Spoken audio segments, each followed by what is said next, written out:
కర్ణాటకలో మంత్రులు సహా అనేక మందిపై హనీ ట్రాప్ వ్యవహారం అక్కడి రాజకీయాల్లో తీవ్ర దుమారం రేపింది. పలువురు మంత్రులు సహా ముఖ్య నేతలే లక్ష్యంగా ఈ వ్యవహారం కొనసాగుతోంది. జాతీయ స్థాయి నేతలు సహా 48 మంది రాజకీయ నాయకులు ఇందులో బాధితులుగా ఉన్నారంటూ మంత్రి కేఎన్ రాజన్న వ్యాఖ్యలు అసెంబ్లీలో తీవ్ర దుమారం రేపాయి.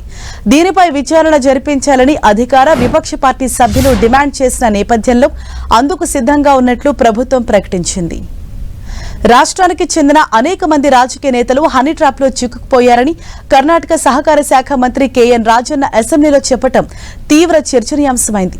తనకు తెలిసినంత వరకు కనీసం 48 మంది ఇందులో బాధితులుగా ఉన్నారని మంత్రి అన్నారు. సీడీలు పెన్ డ్రైవ్లలో వారి అసభ్య వీడియోలున్నాయని తెలిపారు. ఇది ఏ ఒక్క పార్టీకో పరిమితమైన విషయం కాదన్నారు. అధికార పక్షం సహా విపక్షానికి చెందిన వారు ఈ బాధితుల్లో ఉన్నారని తెలిపారు. ఈ వ్యవహారంపై ఉన్నత స్థాయి దర్యాప్తు అవసరమన్న ఆయన దీనిపై హోంశాఖకు ఫిర్యాదు చేస్తానన్నారు. దీని వెనుక ఎవరున్నారనే విషయం బయటపడుతుందని, ప్రజలకు కూడా ఈ విషయాలు తెలియాలని మంత్రి రాజన్న చెప్పారు. గత 6 నెలలుగా రాజకీయ నాయకులను హనీ ట్రాప్ చేసే ప్రయత్నాలు కొనసాగుతున్నాయని అన్నారు. మరోవైపు ఇదే వ్యవహారంపై డిప్యూటీ సీఎం డీకే శివకుమార్ స్పందిస్తూ ఎవరినైనా అరెస్టు చేశారో లేదోనన్న విషయం తనకు తెలియదన్నారు. దర్యాప్తు పూర్తయితే అన్ని విషయాలు బయటకొస్తాయన్నారు.